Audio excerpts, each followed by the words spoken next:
अस्सलाम वालेकुम। एक नए व्लॉग में सोहेल रशीद आपसे मुखातिब। आज पार्लियामान की खसूसी कमेटी का इजलास हो रहा है जिसमें नए चीफ जस्टिस पाकिस्तान का तकर्रुर किया जाना है, लेकिन उससे पहले जाने वाले चीफ जस्टिस काजी फायज़ ईसा ने मखसूस नशिस्तों के केस में अपना एक इख्तलाफी नोट जारी किया है, इजाफी इख्तलाफी नोट। क्योंकि इख्तलाफी असल जो नोट है उसमें तो उन्होंने जस्टिस जमाल मंदोखेल के साथ एग्री किया है, वो भी जारी हुआ है। ये दोनों नोट्स जो हैं उसकी तफसील आपके सामने रखते हैं, बहुत मज़े की चीज़ें हैं, वो आपको बताते हैं। पहले आपको मुख्तसरन बता दें कि अभी तक की जो अपडेट है इसमें पार्लियामान की खसूसी कमेटी का जो इजलास शुरू हुआ और उसके बाद कामरान मुर्तज़ा JUI के जो है उन्होंने सुन्नी इत्तेहाद कौंसल यानी PTI वगैरह को राज़ी करने के लिए वक्त मांगा और उसका फिर वक्त रखा गया कि 8 बजे दोबारा ये कमेटी बैठेगी। अच्छा, दो नोट्स हैं, एक तो जस्टिस जमाल खान मंदोखेल और चीफ जस्टिस काजी फायज़ ईसा का मुश्तरका है, फिर चीफ जस्टिस काजी फायज़ ईसा का इख्तलाफी नोट जो 12 जुलाई के बाद होने वाले इवेंट से जुड़ा हुआ है और उसमें PTI के मेरिट पर कोई बात नहीं है। पहले जो मुश्तरका नोट है, इख्तलाफी जजमेंट जिसे कहेंगे, वो आपके सामने रखते हैं कि चीफ जस्टिस काजी फायज़ ईसा और जस्टिस जमाल खान मंदोखेल ने एक चीज़ एक्नॉलेज कर ली है और जो बेसिक एतराज़ था मखसूस नशिस्तों के फैसले पर कि कंप्लीट जस्टिस कैसे किया गया और इसमें किस तरह से मुकम्मल इंसाफ किया गया, जबकि PTI सामने मौजूद नहीं थी, उसके कैंडिडेट मौजूद नहीं थे, वो रिलीफ लेने आए नहीं थे, तो गया कैसे है। ये चैप्टर मेरे ख्याल में आज क्लोज होता है, क्योंकि चीफ जस्टिस काजी फायज़ ईसा और जस्टिस जमाल खान मंदोखेल ने ये लिखा है कि इलेक्शन कमीशन और ROs ने गलत तौर पर गैर कानूनी तरीके से PTI के लोगों को आज़ाद डिक्लेयर किया और उन्होंने 39 अरकान की हद तक ये बात तस्लीम की है, बाकी 41 पे उन्होंने इख्तलाफ किया है। लेकिन ये चीज़ उन्होंने साबित कर दी है कि आपने जो इलेक्शन कमीशन ने 13 जनवरी के फैसले की तशरीह गलत की थी, PTI उसके बाद भी बतौर पाकिस्तान तहरीक इंसाफ इंतखाबात में हिस्सा ले सकती थी।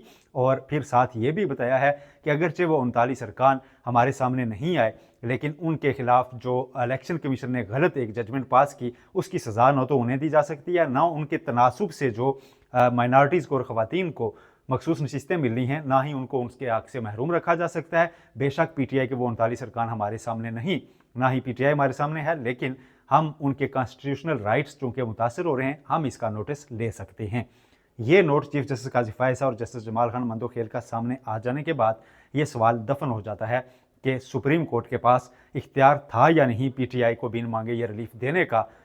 लिहाजा यहाँ तक तो वो बाकी 8 जजेस के साथ मुत्फिक हैं कि सुप्रीम कोर्ट नोटिस ले सकती है। हतमी शक्ल जो रिलीफ किया उन्होंने 81 लोगों को दिया, इन्होंने 39 लोगों को दिया, ना उन्होंने 80 और इन्होंने 39 को दिया। 41 लोगों के ऊपर इतफाक था। उन 41 से मुतल्लिक चीफ जस्टिस काजी फायज़ ईसा और जस्टिस जमाल खान मंदोखेल के नोट में ये कहा गया है कि वो उनसे मुतल्लिक कोई चीज़ रिकॉर्ड पर नहीं है कि वो PTI से थे, इसलिए हम उन्हें नहीं दे रहे। लेकिन इलेक्शन कमीशन की गलती को तस्लीम किया गया है कि PTI पार्टी थी।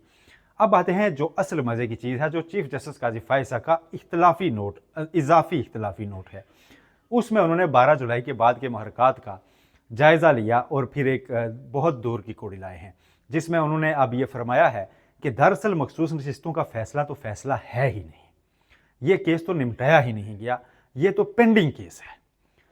ये वो चीफ जस्टिस काजी फायज़ ईसा कह रहे हैं जिन्होंने ओपन कोर्ट में पढ़ के फैसला सुनाया था और वो बराह रास्त नशर हुआ था और बतौर बेंच सरबराह सुनाया था और शुरू में ये कहा था कि हम ये जजमेंट सुना रहे हैं बाई मेजॉरिटी ऑफ इतनी एंड इतनी, इतने जजेस अक्सरियत में हैं और इतने ये और इतने इजाफी नोट हैं, सारा उन्होंने बताया था। और फिर 12 जुलाई के मुख्तसर हुक्मनामे पर बतौर जज साइन भी किया था एज डिसेंडिंग।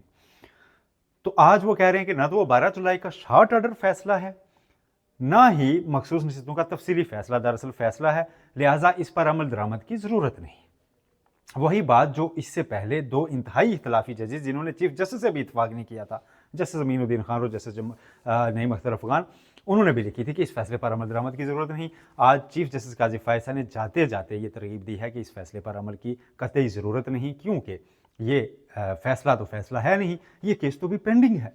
ये वो चीफ जस्टिस काजी फायज़ ईसा कह रहे हैं जो इसका फैसला खुद सुनाने आए थे और सुनाया था 12 जुलाई को।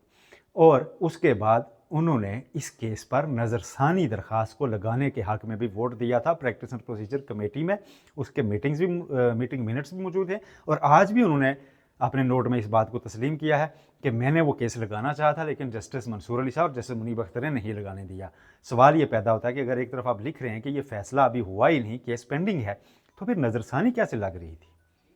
आप कैसे समझते थे कि इस पर नज़रसानी होनी चाहिए? फैसला आएगा तो नज़रसानी होगी ना। तो पहला तज़ाद तो ये सामने आ जाता है कि फैसला हो चुका हुआ है। बहरहाल चीफ जस्टिस काजी फायसा का ये नोट इख्तिलाफी नोट ही रहेगा, इसकी हैसियत नहीं, लेकिन जाते हुए इन्होंने एक बहस जनरेट करने की कोशिश की है कि अगर इलेक्शन कमीशन इस पर अमल दरामद ना करे तो उस पर तौहीन अदालत ना लगे। ये इन्होंने साथ लिखा है कि इस फैसले पर अमल ना करने पर तौहीन अदालत भी नहीं होगी। इसके बाद उन्होंने जवाब क्या बनाया, क्यों कह रहे हैं ये फैसला नहीं है। कहते हैं कि चूंकि उन 8 जजेज़ ने गुंजाइश छोड़ी इस फैसले में कि इलेक्शन कमीशन और पीटीआई वजाहत के लिए मजीद दरखास्तें दायर कर सकते हैं, तो मजीद दरखास्तों की गुंजाइश जब छोड़ी जाए तो इसका मतलब होता है केस पेंडिंग है। तो ये गुंजाइश तो उन्होंने 12 जुलाई को ही छोड़ी थी, जो आपकी मौजूदगी में उन्होंने ओपन कोर्ट में ये फैसला पढ़कर अपना सुनाया था। आपने फाइल उनके सामने रखी थी, आपने उस ऑर्डर पर दस्तखत किए थे। क्या उसे पढ़ा नहीं था? उसमें तभी लिखा हुआ था कि ये गुंजाइश बाकी छोड़ी जा रही है। आप तब कहते कि नहीं फिर मैं साइन नहीं कर रहा क्योंकि ये तो केस पेंडिंग है। आपने इसे तब पेंडिंग डिक्लेयर नहीं किया। अब आप जाते हुए कह रहे हैं कि ये पेंडिंग है क्योंकि इतलात ऐसी हैं कि इलेक्शन कमीशन अभी भी इस पर अमल दरामद नहीं कर रहा और 8 जजेस कह रहे हैं कि अब अमल दरामद करें, फौरी करें। तो जाते हुए ये कहना जी कि नहीं ये फैसला नहीं है, तो इसकी कोई तरतीब नहीं बन पा रही और लीगली भी।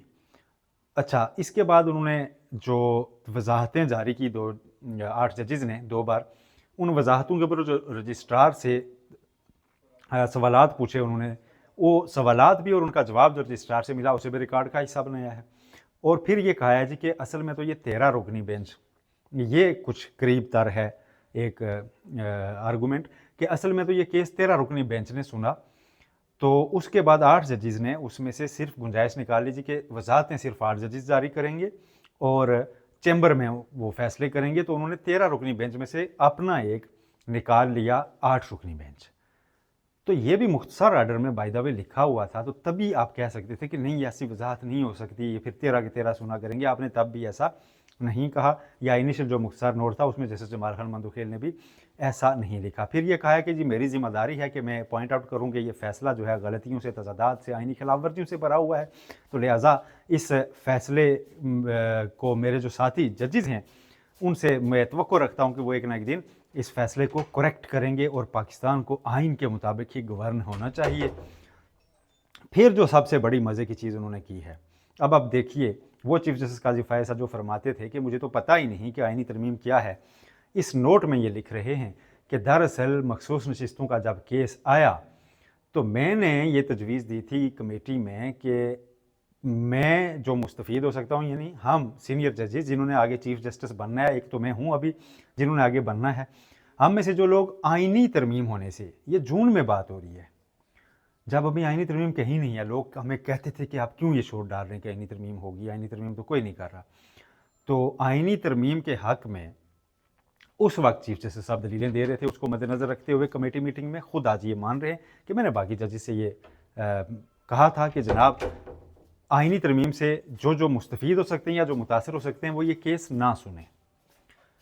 अच्छा, ये बात चीफ जस्टिस काजी फायसा की मैंने ज़िमनी से सुन रखी थी और ज़िमनी ही डिस्कस की थी अपने व्लॉग में, नए अदालती साल की तकरीब में वो किसी से बात कर रहे थे, मैंने सुनते, लेकिन चूँकि पूरी नहीं सुनी थी, मैंने तब भी ये अर्ज़ की थी कि मैं इसको अभी रिपोर्ट इसलिए नहीं कर रहा। लेकिन अब चूँकि उन्होंने खुद ये लिख दी है कि तब मैंने ये तजवीज़ दी थी कि जो इससे फ़ायदा उठा सकते हैं आइनी तरमीम से, जो भी होनी है कभी, क्योंकि उससे पहले जो जुडिशल कमीशन के इजलास में वज़ीर कानून ने बताया था आइनी तरमीम का, वो तो सिर्फ जजेस की अपॉइंटमेंट और रूल्स से मुतल्लिक थी। उसमें तो ये कहीं नहीं था ना कि किसी को तोसी मिल जानी है, नई आइनी अदालत बन जानी है। लेकिन चीफ जस्टिस काजी फायसा के जहन में था और इन्होंने कहा जी कि मैंने तजवीज़ दी थी कि हम ये केस ना सुने, लेकिन इससे इत्तफाक नहीं किया गया, तो फिर मैंने फुल कोर्ट बैठा दी और फिर खुद भी उसमें बैठ गए। अब ये देखिए कि जून में इनको इल्म है कि इस केस से मेरा फ़ायदा हो सकता है और ये खुद लिख के बता रहे हैं। उसके बाद ये केस सुन रहे हैं और उस केस में गवर्नमेंट की फेवर वाला फैसला निस्बतन देते हैं और पूरे केस में ऑब्जर्वेशंस और रिमार्क्स भी ऐसे देते हैं। तो ये खुद एडमिट करके जा रहे हैं कि इन्हें इल्म था कि आइनी तरमीम होगी जिससे मेरा फ़ायदा हो सकता है या कुछ जजेस का नुकसान हो सकता है। तो इसलिए इन्होंने फुल कोर्ट बैठाई थी कि चलें फिर सारे बैठे, तो फिर सारे बैठे तो फिर ये माइनॉरिटी में चले गए। और अब जो इन्होंने पूरा इख्तिलाफी नोट लिखा है वो 12 जुलाई के बाद के मुहरकात उसको बुनियाद बनाकर इन्होंने ये कहा है कि उस पर अमल दरामद की ज़रूरत नहीं। ये वो इख्तिलाफी नोट है, ये वो मुश्तरका नोट है, दोनों मैंने आपके सामने रखे। चीफ जस्टिस पाकिस्तान कौन होगा अगली वीडियो में और कौन हुआ ये बताएंगे जस्टिस मंसूर अली शाह। अपना बहुत ख्याल रखिएगा। अल्लाह हाफ़िज़।